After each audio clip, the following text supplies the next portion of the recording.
Hey everybody, Chris Thompson here. Answer any questions, do a little Facebook Live. We are, today is what, the 21st, so we are 68% of the way through the month of March. We have 7 business days left, so about 31% of our month is left. So the first or second quarter of the year is nearly always the best quarter, first or second of the year is almost always the best quarter of the year for most businesses. So how are you doing on your goals for 2018 so far? Are you ahead of target? Are you behind target? Are you on target? If you are behind target, what can you change? If you're on target, congratulations, I applaud you. If you're ahead of target, fantastic, good for you, go get her, continue to make it happen, influence, change the world, impact people for the better. Fantastic. If we're behind task, then we're behind our target, then what adjustments are we going to make? Like I said, we're 68% of the way through the month of March, 31% left, 7 business days after today. So good time to evaluate what we're doing and see what adjustments that we may need to make. So feel free to share any questions if you have any. I'm going to do a few minutes live here today and answer any questions that I can around growing a business, sales and marketing, entrepreneurship, business owners, salespeople, network marketers, financial advisors, real estate, any of those professions or service professional industries, product sales. I'm happy to share anything I can today. It's kind of funny, today's a Wednesday and we are midweek, so it's a good metaphor for the month. We're a little past mid-month. So it's, again, a good time to look at our results and say, hey, am I on target?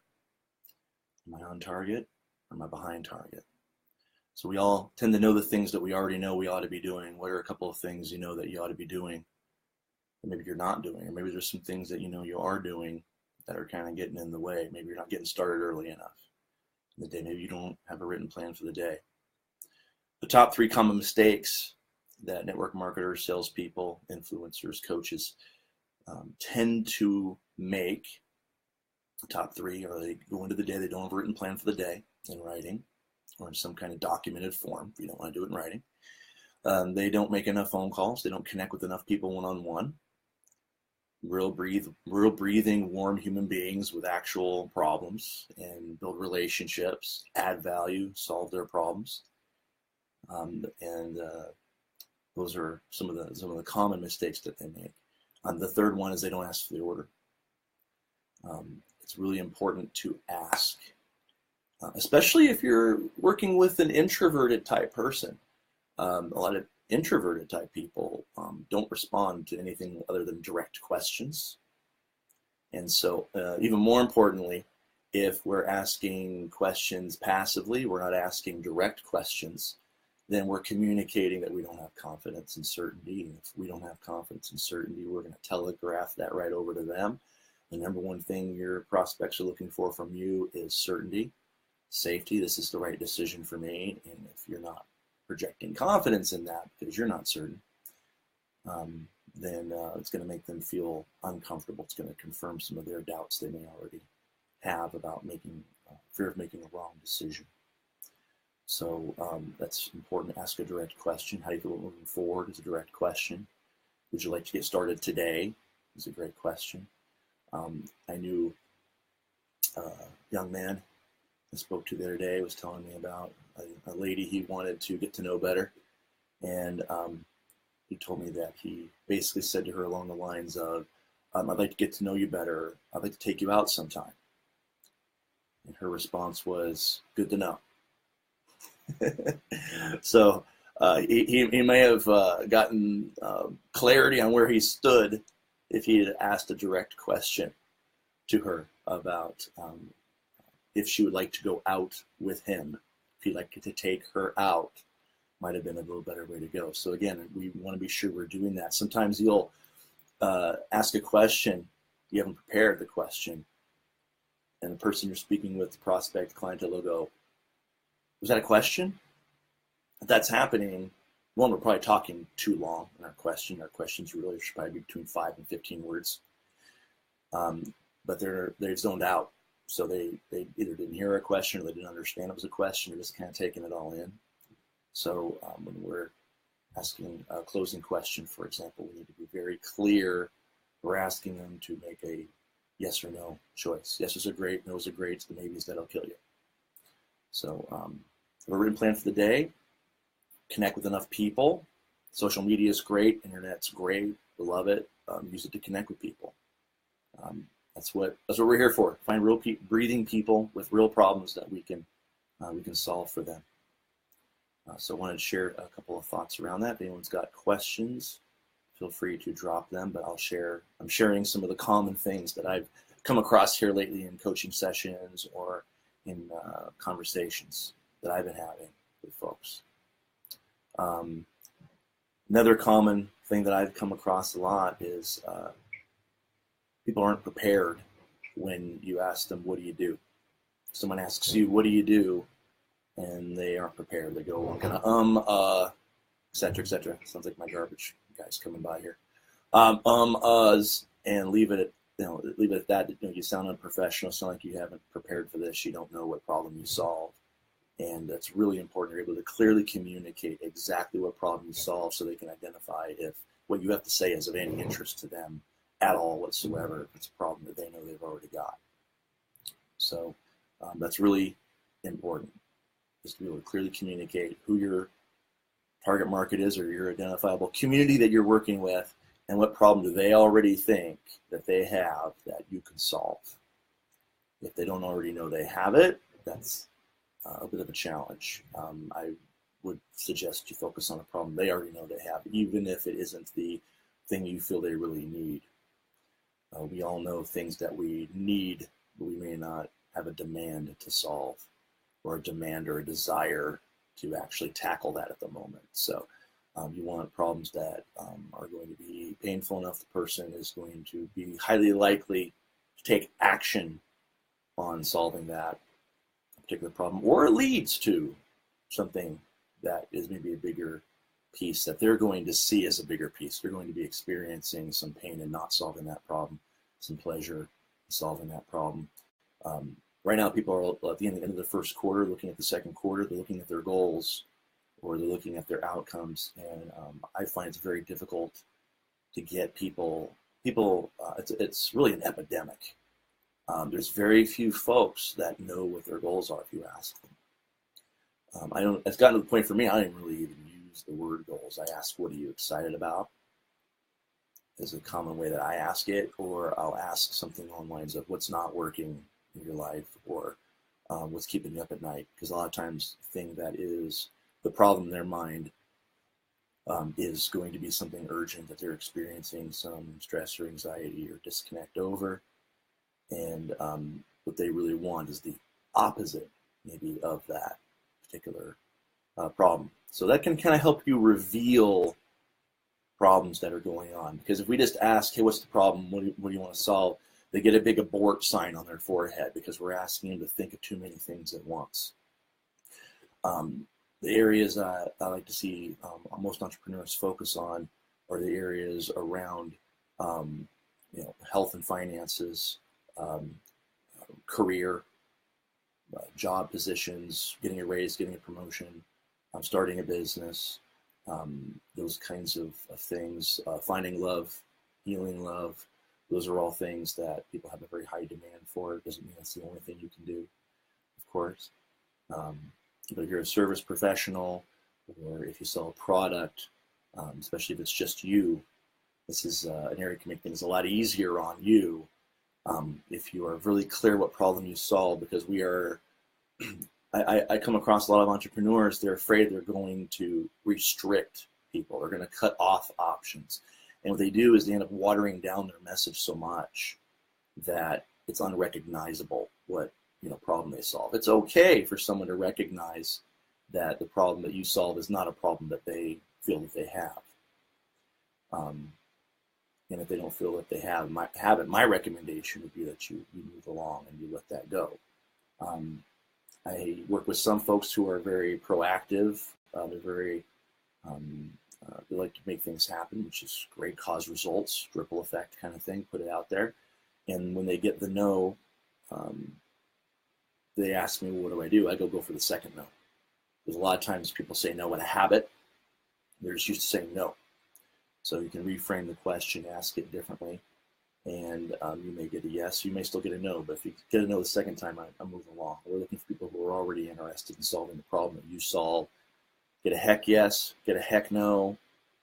That's fantastic. And if it's a maybe, great. Give them some way to connect with you, your webinars, your videos, your interviews, your content that you may share, and let them sort through that, research that, get through that for themselves to see if what you have is something that is of interest to them. And it's also great because it gives you a chance to kind of clone yourself a little bit. You can focus your energies instead of trying to pull out problems for people. It's better to reveal them. It's better to find out what is already sticking in their craw right now. So those are some things that I am coming across with folks that I'm working with in their businesses. Also coming across an over-attachment to results early. What do I mean by that? What I mean by that is we get started on something and we have an idea in our mind of when the results are going to come. But results take as long as they take.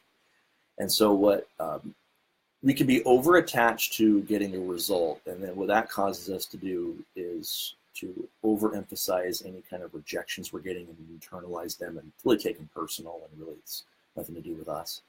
And you'll see folks in their lead generation and connecting with, like I said, warm breathing human beings with real problems to solve. They will not execute on their lead generation processes and systems. They feel the need to make them better instantly, right now,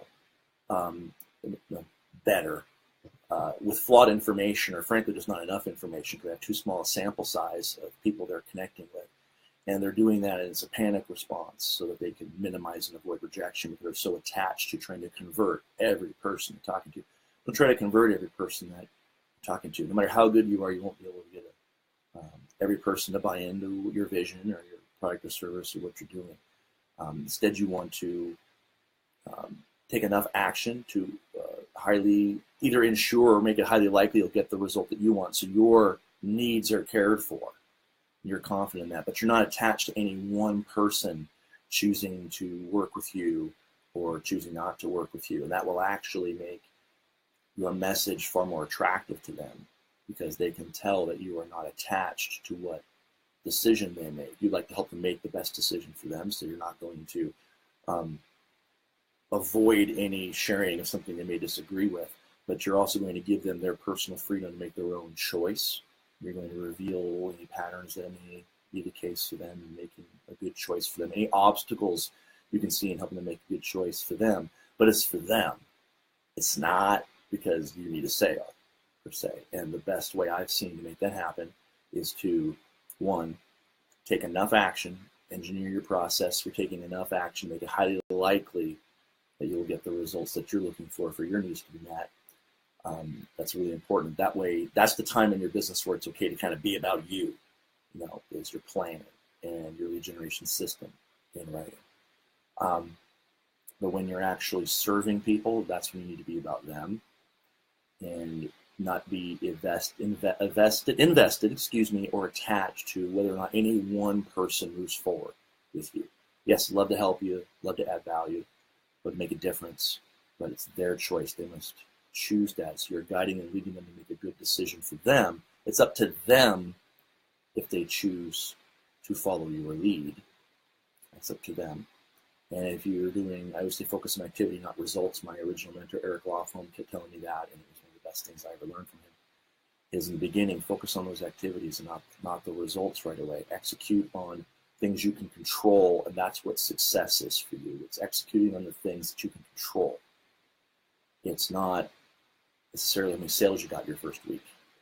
There definitely comes a point where you really want to be outcome focused, but what I find for folks that are newer in a business or an industry is they, as I said, they don't finish their prospect, they don't finish their lead generation, they don't finish the things they need to do to connect with people on a daily basis. they get a couple rejections and their feeling is, I got to go run to my script. No, don't run to your script. Don't run to your lead generation system looking for the best way to do something. But the best way to do something is the best way you know how to do it today. Okay, the calls that are most important, or the contacts that are most important, are the ones that you make today.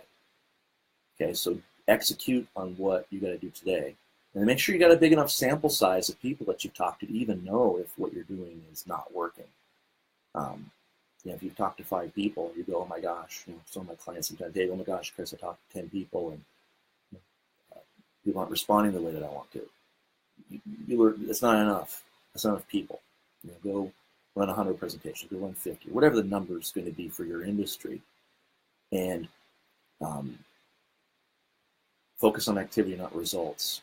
Certainly for the first couple months, maybe even a little longer in some cases. Yeah, at that point, I'm not saying you don't analyze things and you don't look at things. At a certain point, you do, but most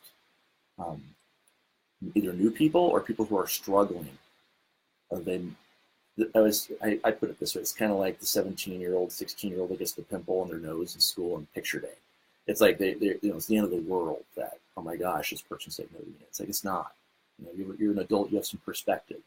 That's not it's not the end of the world that happened to you. So here, that's what we want to recognize. Hey, this is, you're going to get some yeses, you're going to get some nos. Follow the process that you have set up. Yeah, you can improve that after business hours or at the end of the month, maybe at the end of the quarter.